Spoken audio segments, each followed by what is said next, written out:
Assalamu alaikum dear students, welcome to Shah Group Education channel. This is your biology class and I am your teacher Sarumer Khori. Students, biology में chapter number 2 जिसका नाम है solving a biological problem, ये chapter हमने शुरू किया हुआ है। प्रीवियस लेक्चर में हमने देखा था कि बायोलॉजिकल प्रॉब्लम क्या होता है, उसको सॉल्व करने के लिए जो मेथड अपनाते हैं बायोलॉजिकल मेथड कहलाता है, और उसके मैंने आपको एक प्रॉपर्टी बताई कि वो स्टेप सिस्टमेटिक स्टेप होता है, मेथड होता है। यानी उस मेथड में आपको स्टेप्स मिलते हैं और आपने उन स्टेप्स को सही ऑर्डर में फॉलो करना है। तो उस बायोलॉजिकल मेथड का जो पहला स्टेप होता है वो कहलाता है ऑब्जर्वेशन। अब इस स्टेप में हमें क्या करना होता है ये देखते हैं। सो बायोलॉजिकल मेथड शुरू होता है पहले स्टेप से जिसको हम नाम देते हैं ऑब्जर्वेशन का। इस स्टेप में आपने रेलेवेंट इंफॉर्मेशंस को जमा करना है, यानी जो भी आपकी बायोलॉजिकल प्रॉब्लम है उससे रिलेटेड जितनी भी आप मालूमात इकट्ठी कर सकते हैं वो सब आपको करना होता है इस पहले स्टेप में जिसको आप नाम देते हैं ऑब्जर्वेशन का। यानी कि फॉर एग्जांपल आपने अगर एक शख्स आपसे पूछता है जी मुझे क्या बीमारी है, तो आप उससे सिम्टम्स पूछें। जितने सिम्टम्स आपको मिलेंगे अच्छा है जी। ये आप क्या कर रहे हैं, आपने बायोलॉजिकल प्रॉब्लम है कि इस शख्स को क्या बीमारी हुई हुई है उसको सॉल्व करने के लिए आप मालूमात जमा कर रहे हैं। ठीक है, तो आपके पास जो भी बायोलॉजिकल प्रॉब्लम है उससे रिलेटेड इंफॉर्मेशन को जमा करना पहला स्टेप हो जाता है जिसको आप कहते हैं observation, collection of relevant information. अब जो आप ऑब्जर्वेशन करते हैं, आप जब मालूमात इकट्ठी करते हैं जमा करते हैं तो आपको दो तरह की मालूमात मिलती हैं। कुछ ऐसी इंफॉर्मेशंस मिलेंगी जो आप बिना मेजर करे, बिना नापे, देख कर, सुनकर, चख कर, यानी सेंसेस का इस्तेमाल करके हासिल कर लेते हैं। और फिर कुछ ऐसी ऑब्जर्वेशंस भी हो सकती हैं जो आपको बाकायदा मेजर करनी पड़ती हैं। तो यूं हमारे पास ऑब्जर्वेशन की दो कैटेगरीज हो जाती हैं।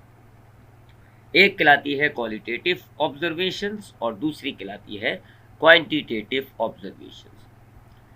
जो ऑब्जर्वेशन, जो मालूमात आप बिना मेजर करे हासिल कर रहे हैं, बिना मेजर करे, यानी उनको मेजर करने की ना ज़रूरत होती है ना वो मेजर की जा सकती है, उनको कहते हैं हम क्वालिटेटिव ऑब्जर्वेशंस। और जिन मालूमात को हम बाकायदा मेजर करते हैं, ज़ाहिर है किसी इंस्ट्रूमेंट का इस्तेमाल करेंगे और उसको मेजर करेंगे, नापेंगे, उसकी वैल्यू निकालेंगे, वो ऑब्जर्वेशंस कहलाती हैं क्वांटिटेटिव।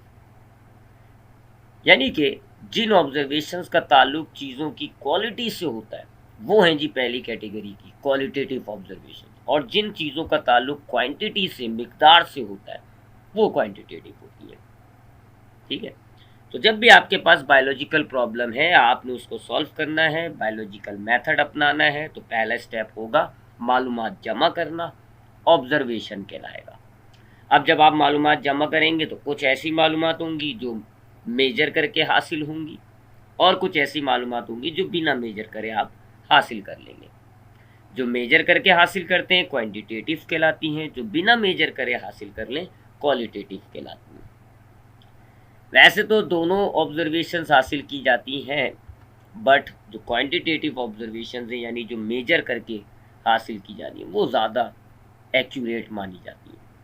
तो जो क्वालिटेटिव ऑब्जर्वेशन है वो आप सेंसिस का इस्तेमाल कर लेते हैं, ऐसे हासिल कर लेंगे। जो कि क्वांटिटेटिव ऑब्जर्वेशन है चूँकि वो मेजर हो रही होती हैं, लिहाजा आपने उनको इक्विपमेंट्स के ज़रिए हासिल करना होता है। एक एग्जांपल ले लेते हैं जी, सपोज़ करें हमारे पास ये एक लीफ है, एक पत्ता है, और मैं आपको इसकी दो इन्फॉर्मेशन देता हूँ। मैं आपको इसकी दो इन्फॉर्मेशन बताऊँगा, आप खुद देख लीजिएगा कि एक इन्फॉर्मेशन का ताल्लुक, यानी एक इन्फॉर्मेशन मैं सिर्फ देख कर हासिल कर रहा हूँ और एक बाकायदा मेजर करके। तो अब इस लीफ की मैं आपको दो इन्फॉर्मेशन देता हूँ। पहला कि इस लीफ का कलर ग्रीन है, और दूसरी इस लीफ की जो लेंथ है, लंबाई है, वो 7 सेंटीमीटर है। अब ये दो इन्फॉर्मेशन आई है आपके पास। पहली ऑब्जर्वेशन कि जी आपके पास इस लीफ का कलर ग्रीन है, और दूसरी ऑब्जर्वेशन आपके पास इस लीफ की जो लंबाई है वो 7 सेंटीमीटर है। तो अब ये जो कलर वाली इंफॉर्मेशन है ये देख कर हासिल हुई है, कोई मेजर नहीं किया, बिना मेजर करे सिर्फ आंखों की मदद से सेंस किए। तो ये हो जाएगी क्वालिटेटिव ऑब्जर्वेशन। और जो दूसरी इंफॉर्मेशन है 7 सेंटीमीटर लंबा है ये पत्ता, तो ये जाहिर है मैंने मेजर किया होगा, किसी स्केल की मदद से मैंने इसकी लेंथ को मेजर किया होगा, तो ये हो जाएगी क्वांटिटेटिव ऑब्जर्वेशन। तो ये दो तरह की ऑब्जर्वेशन आपको मिल सकती हैं। तो ये होता है पहला स्टेप बायोलॉजिकल प्रॉब्लम को सॉल्व करने के लिए। जब हम बायोलॉजिकल मेथड अपनाते हैं तो जो पहला स्टेप होता है वो कहलाता है ऑब्जर्वेशन। हमेशा पहला स्टेप यही होगा। आपके पास जो भी प्रॉब्लम है आपने पहले उससे रिलेटेड मालूमात को जमा करना है इस स्टेप के अंदर। अब आते हैं जी इसके बाद जो दूसरा स्टेप आता है, जब आप ऑब्जर्वेशन कर लेंगे, आपके पास इंफॉर्मेशन आ जाएगी, बहुत सारी मालूमात आ जाएगी, तो अब आपने सेकंड स्टेप पर आना होता है। सेकंड स्टेप को नाम देते हैं हम हाइपोथेसिस का।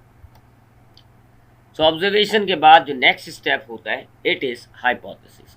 इसमें क्या करना है जी, अब आपने पहले स्टेप के नतीजे में यानी ऑब्जर्वेशन के नतीजे में जो आपने बहुत सारी मालूमात जमा की हुई होती है, इंफॉर्मेशन आपके पास जो जमा हुई हुई होती हैं, गैदर हुई हुई होती हैं, अब बायोलॉजिस्ट इन ऑब्जर्वेशंस को देखता है, स्टडी करता है, सोचता है, समझता है और इन इंफॉर्मेशन इन ऑब्जर्वेशंस के हिसाब से एक स्टेटमेंट देता है, एक स्टेटमेंट पेश कर देगा जो आपकी इन ऑब्जर्वेशंस को एक्सप्लेन कर रही होती है, इन इंफॉर्मेशन की वजह बयान कर रही होती है।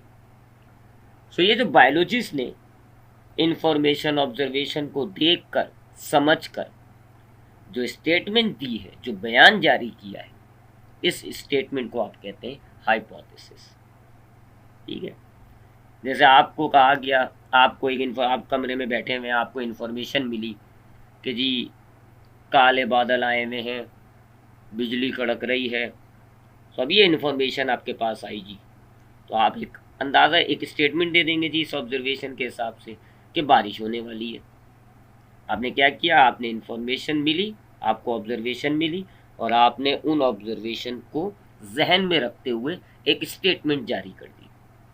तो ऑब्जर्वेशन की बेस पर बायोलॉजिस्ट जो स्टेटमेंट बनाता है उसको कहते हैं आप हाइपोथेसिस। एक बात याद रखिएगा, हाइपोथेसिस एक गैस है, यानी कि एक अंदाज़ा है, ये गलत भी हो सकती है। आगे जाके हम इसको टेस्ट करेंगे, एक स्टेप आएगा एक्सपेरिमेंट, उसमें आपने इस हाइपोथेसिस को टेस्ट करना होगा। And it could be wrong, ये गैस गलत भी हो सकता है और ये गैस सही भी हो सकता है। हमने दोनों पॉसिबिलिटी को जो है वो सर्च करना होगा कि अगर हाइपोथेसिस हमारी सही हो जाती है तो क्या होगा, हाइपोथेसिस हमारी गलत हो जाती है तो क्या होगा। तो जैसे मैंने आपको एग्जाम्पल दी कि बादल गड़क, आपको पता चलता है जी, इन्फॉर्मेशन आती है जी काले बादल आए हुए हैं, बिजली कड़क रही है, आपने एक स्टेटमेंट दी, एक हाइपोथेसिस दी कि बारिश हो रही होगी। अब it could be right, it could be wrong, हो सकता है बारिश हो रही हो सकता है बारिश ना हो रही हो। ठीक है, तो hypothesis it's only a gas, ये एक सिर्फ एक अंदाज़ा है। It could be right, it could be wrong. ठीक है, तो पहला स्टेप आपने मालूमात जमा की जिसको आपने नाम दिया ऑब्जर्वेशंस का। दूसरा स्टेप, ऑब्जर्वेशन को जहन में रखते हुए आपने एक स्टेटमेंट दे दी, एक स्टेटमेंट बना दी, इसको आप कहते हैं हाइपोथेसिस।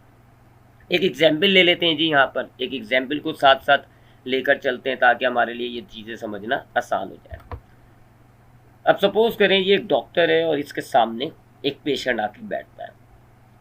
डॉक्टर के लिए ये एक बायोलॉजिकल प्रॉब्लम है, क्योंकि डॉक्टर को इस बायोलॉजिकल प्रॉब्लम में ये जवाब देना है जी कि इस पेशेंट को हुआ क्या है, what is wrong with this patient. ठीक है, व्हाट इज़ योर प्रॉब्लम, ये है जी इसका बायोलॉजिकल प्रॉब्लम, इस सवाल का जवाब ढूंढना है। तो आप देख लें, बायोलॉजी जो डॉक्टर है ये बायोलॉजिकल मेथड अपनाएगी अपने इस प्रॉब्लम को सॉल्व करने के लिए। सो प्रॉब्लम क्या है इसके आगे, कि सामने बैठे शख्स को क्या बीमारी है, ये इसकी प्रॉब्लम है। और अब आप खुद देखिएगा कि बायोलॉजिस्ट, ये डॉक्टर, इस प्रॉब्लम को सॉल्व करने के लिए बायोलॉजिकल मेथड ही अपनाएगी। ये सबसे पहले ऑब्जर्वेशन करेगी, यानी कि मालूमात जमा करेगी। ये इस पेशेंट से पूछेगी जी तुम्हें क्या हुआ है, तो पेशेंट बताएगा कि जी मुझे पेट में दर्द हो रहा है, मुझे नौसिया हो रही है, मुझे वोमिटिंग हो रही है। इसके अलावा हो सकता है डॉक्टर जो है वो पेट को दबा के चेक करे, बुखार वगैरह जो है वो मेजर कर ले। ये सब क्या किया डॉक्टर ने, ये मालूमात जमा कर ली, पूछ के मालूमात जमा कर ली कि जी वो उसने पूछा क्या हुआ, उसने सामने जो पेशेंट था उसने बताया कि नौसिया हो रही है, वोमिटिंग हो रही है। ये पूछ के उसने मालूमात इकट्ठी कर ली, कुछ मालूमात उसने मेजर करके हासिल कर ली, जी बुखार नाप लिया, ब्लड प्रेशर नाप लिया, ठीक है, ये इसने इंफॉर्मेशन जमा कर ली। अब डॉक्टर ने ये जो इसके पास जो इसको इन्फॉर्मेशन मिली, जो सिम्टम्स बताए, अब डॉक्टर ने जहन में अंदाज़ा लगाया कि जी ये सिम्टम्स जो ये बता रहा है, पेट में दर्द हो रहा है, बुखार भी है, नौसिया भी है, वोमिटिंग भी है, तो और फिर पेट में भी इसको पेन हो रहा है, तो हो सकता है इसको अपेंडिसाइटिस हो। अपेंडिसाइटिस एक बीमारी होती है जिसमें पेट में मौजूद स्मॉल इंटेस्टाइन का एक छोटा सा पार्ट होता है अपेंडिस, उसमें स्वेलिंग हो जाती है। तो डॉक्टर ने अंदाज़ा लगाया कि शायद इसको अपेंडिसाइटिस हो। सो अब तक की क्या सिचुएशन है, एक पेशेंट एक डॉक्टर के पास आता है, डॉक्टर उससे सिम्टम्स पूछती है, तो वो पेशेंट जो है वो अपनी प्रॉब्लम बताता है कि जी मुझे पेट में दर्द हो रहा है, नौसिया है, वोमिटिंग है। डॉक्टर ने बुखार वगैरह भी नापा और फिर डॉक्टर ने जहन में एक आइडिया लगाया कि शायद इस पेशेंट को अपेंडिसाइटिस है। यकीन माने यहाँ पर इस डॉक्टर ने यही 2 स्टेप निपटा दिए। यही 2 स्टेप किए अब तक, ऑब्जर्वेशन भी कर ली, हाइपोथेसिस भी कर ली। मैंने आपको ऑब्जर्वेशन क्या बताया था, मालूमात जमा करना। तो ये डॉक्टर ने जो पूछा, ये इसने इन्फॉर्मेशन जमा की है कि जी इसको पेट में दर्द हो रहा है, नौसिया हो रही है, वोमिटिंग हो रही है, इसको हाई फीवर है।